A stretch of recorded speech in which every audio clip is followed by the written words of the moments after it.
Something has been changing inside your mind. Not dramatically, not all at once. Slowly, quietly, in ways so gradual you never noticed it happening. Your attention shortened, your patience thinned, your ability to think deeply, sit still, and follow through on things you care about quietly eroded. And the worst part is that none of it felt like decline while it was happening. It felt normal, because everyone around you was experiencing the same thing. This video is not about blaming you. It is about showing you exactly what has been happening inside your mind so you can decide what to do about it. 12 signs. If you recognize 8 or more, you have been living with brain rot for longer than you realize. Let's begin. Sign 1. You reach for your phone within seconds of any idle moment. Be honest, the kettle is boiling. You pick up your phone. You sit down at a restaurant before the food arrives. You pick up your phone. You finish a task, and before the next one begins, the phone is already in your hand. Not because there is anything specific to check, not because you are expecting a message, just because a moment of emptiness appeared, and your hand moved before your mind made any decision at all. That is not a habit. That is a reflex. And reflexes are not built overnight. They are built through thousands of repetitions of the same behavior until the behavior becomes automatic. What this sign means is simple. Your brain can no longer tolerate even a few seconds of unstimulated existence. The gap between a moment of stillness and the reach for stimulation has become so small, it is functionally zero. And that gap, that tiny space between a moment and your reaction to it, is where every good decision, creative thought, and genuine insight lives. When the gap disappears, so does everything that lived inside it. Sign 2. You need constant background noise to function. Try this. Sit in a room with no music, no podcast, no television, no phone, just you and silence.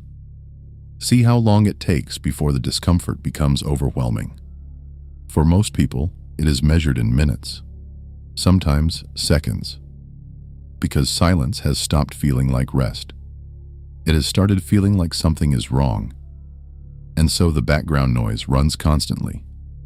Music while working, podcasts while eating, television while doing literally anything else. Not because these things are being actively enjoyed, but because silence has become something the brain actively avoids. Here is what that actually means. The brain is refusing to be alone with itself. And a brain that cannot be alone with itself is a brain that has lost access to its own inner world, its own thoughts, its own processing, its own voice. The constant noise is not company. It is avoidance. And what is being avoided is the one thing that would actually help: stillness. Sign 3. You have multiple browser tabs, apps, and tasks open simultaneously. Right now, how many tabs are open on your browser? How many unfinished conversations are sitting in your messages? How many tasks have been started and not completed? The answer for most people is more than they can count without checking. And this has become so normal that it no longer registers as a problem. But here is what it actually represents. The brain has lost its ability to commit, not just to tasks, to anything. Every open tab is an unresolved commitment. Every unfinished task is a small piece of mental bandwidth still running in the background. And the cumulative weight of all those open loops, all those unfinished things quietly demanding a portion of your attention, is one of the primary reasons the modern mind feels perpetually overloaded despite never actually completing anything demanding. The brain was designed to focus on one thing at a time, deeply, completely. The person with 40 open tabs is not more productive than the person with 1. They are more fragmented, and fragmentation, over time, becomes the default state. until single focus feels not just difficult, but genuinely foreign. Sign 4. You cannot finish what you start. The book is on the nightstand at page 47. The course has 3 modules completed out of 12. The project has a detailed plan and no execution. The habit lasted 11 days. Sound familiar? This is one of the most painful signs on this list because it creates a specific kind of shame. The shame of someone who knows what they want to do, who genuinely wants to do it, and still cannot seem to follow through. And that shame produces a story that they are lazy, that they lack discipline, that something is fundamentally wrong with them. But the story is not accurate. The accurate explanation is this: the brain has been rewired to seek the dopamine of beginning, the excitement of a new start, a new idea, a new possibility, without the tolerance for the discomfort that continuing requires. Because continuing is not exciting. Continuing is the part where the novelty is gone and only the work remains. And a brain trained on constant novelty, on the endless supply of new content, new stimulation, new beginnings that a phone provides, has had its tolerance for the discomfort of continuation systematically removed. This is not a character flaw. It is a neurological consequence, but it is yours to fix. Sign 5. You read the same sentence multiple times and retain nothing. Pick up a book, a real book. Read the first paragraph. Now ask yourself, what did it say? For a significant number of people reading this, the honest answer is that they would have to look again. Not because the content was difficult, not because they were tired, but because the attention required to actually absorb a paragraph of text, to follow a thought from its beginning to its conclusion without the mind drifting, has been so thoroughly eroded that even a single paragraph is too much to hold. This sign is important because reading is not just a skill, it is a proxy for the depth of focus the brain is capable of. A brain that can read deeply, can think deeply.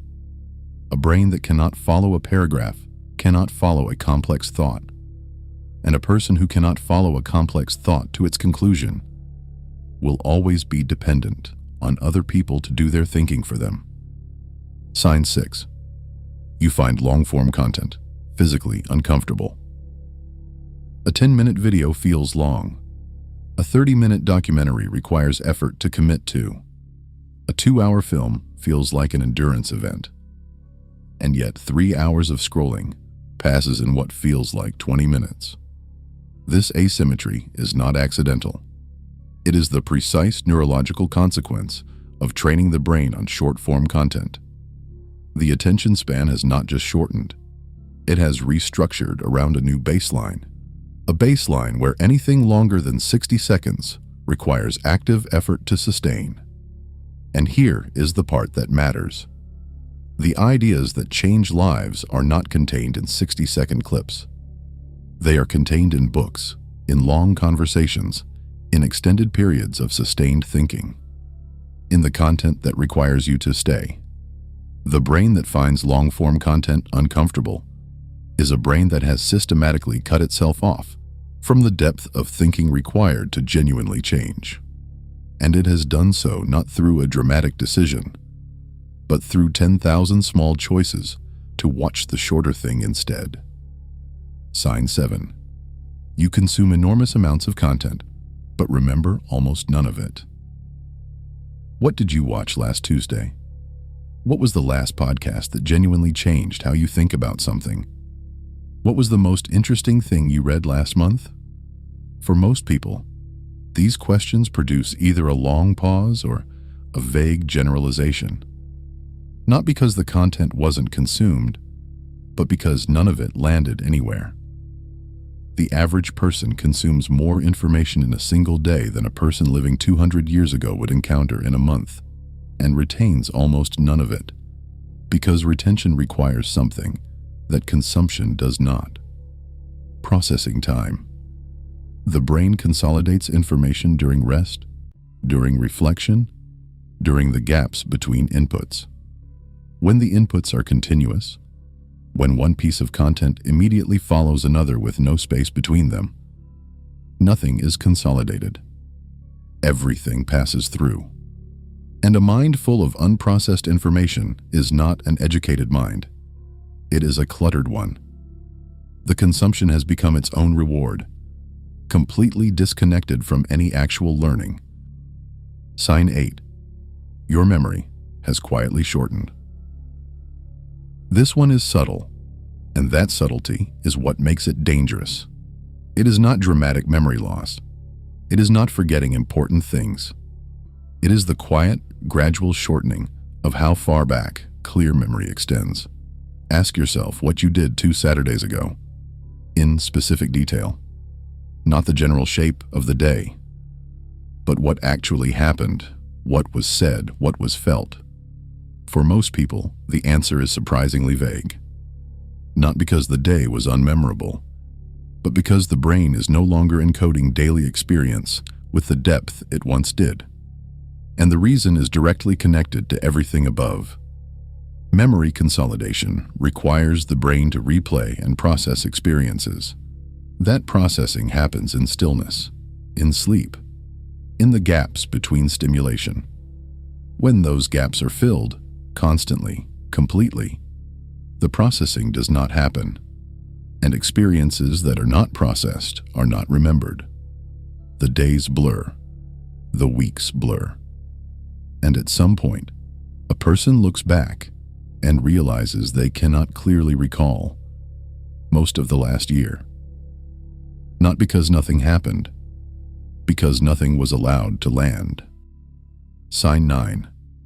You cannot sit with a problem long enough to think it through. A difficult decision appears. Within minutes, the phone is out, not to research the decision, just to escape the discomfort of sitting with it. A complex problem needs solving.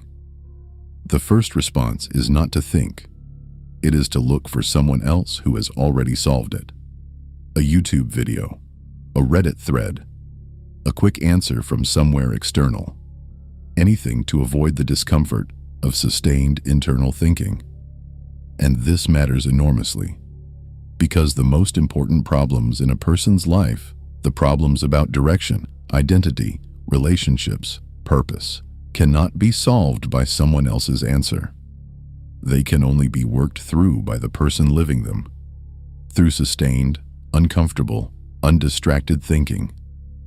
And a brain that has lost the capacity to sit with discomfort long enough to think something through will perpetually outsource its most important decisions to people who do not know them and do not care about their specific life. The ability to think through hard things is not a luxury. It is the foundation of a life that is actually yours. Sign 10. You have opinions on everything but knowledge of nothing. This is the most uncomfortable sign on the list, because it requires admitting something most people would rather not admit: that the confidence with which they discuss topics, politics, psychology, health, finance, relationships, is not backed by genuine understanding.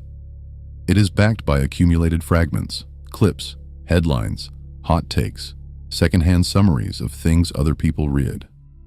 Enough to form an opinion, not enough to defend it under any real scrutiny. And this is what brain rot does at its most sophisticated level. It creates the sensation of being informed while systematically preventing the depth of engagement that actual knowledge requires. The person who has watched 53-minute videos about a topic knows the vocabulary. They do not know the subject. And the difference between those two things, between knowing the vocabulary and knowing the subject, is the difference between someone who sounds intelligent in casual conversation and someone who can actually think. Sign 11. Your attention is physically present, but mentally somewhere else. In the middle of a conversation with someone you care about, the mind drifts. to something you saw earlier, to something you need to do, to something completely unrelated to the person in front of you, and you pull it back. And it drifts again. This is not rudeness. It is not disinterest. It is a brain that has been trained so thoroughly on rapid context switching, on moving between inputs every few seconds. That sustained presence in a single moment has become genuinely difficult to maintain. And the cost of this sign is not measured in productivity. It is measured in relationships, in the conversations that mattered, but were only half inhabited, in the moments that deserved full presence, but received divided attention, in the slow, quiet erosion of the depth of connection available to a person whose mind is never fully where their body is. This is the sign that costs the most, and the one most people notice last. Sign 12. You feel genuinely excited to start things, but dread continuing them. The idea arrives and it feels real. This time, it is different. This time, there is genuine energy behind it. The plan gets made. The first steps get taken, and then, somewhere between day 3 and day 10, the excitement disappears, and what remains is just work. Unglamorous, unexciting, unrewarded work. And the brain, trained to expect stimulation, novelty, and immediate reward, recoils, and the thing gets quietly abandoned. Not with a dramatic decision, just with a gradual drift back toward easier things. This sign is the one that accumulates the most damage over time, because every abandoned beginning leaves a residue.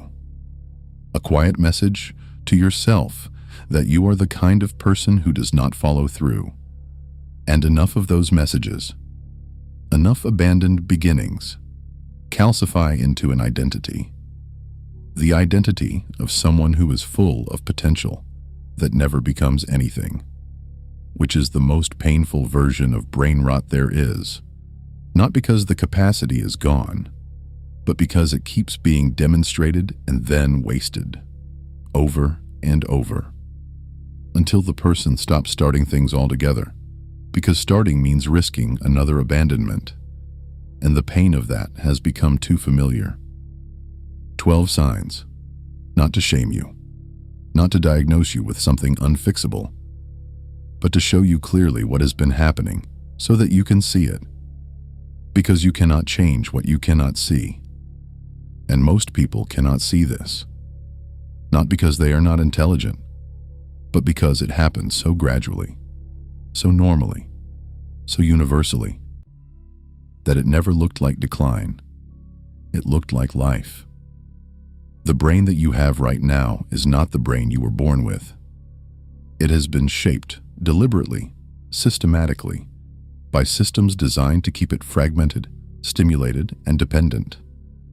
But shaped is not the same as fixed. What has been rewired can be rewired again. Not through a dramatic overhaul, not through a month-long digital detox, through the small, consistent daily decision to give your attention back to things that deserve it. One focused hour, one finished book, one problem sat with long enough to actually think it through, one conversation fully inhabited. That is where it starts. Not with a perfect system, with a single decision, made today. The world did not break your mind. It only borrowed it without asking. Take it back. If this made sense to you, you already know why you're here. We'll talk again.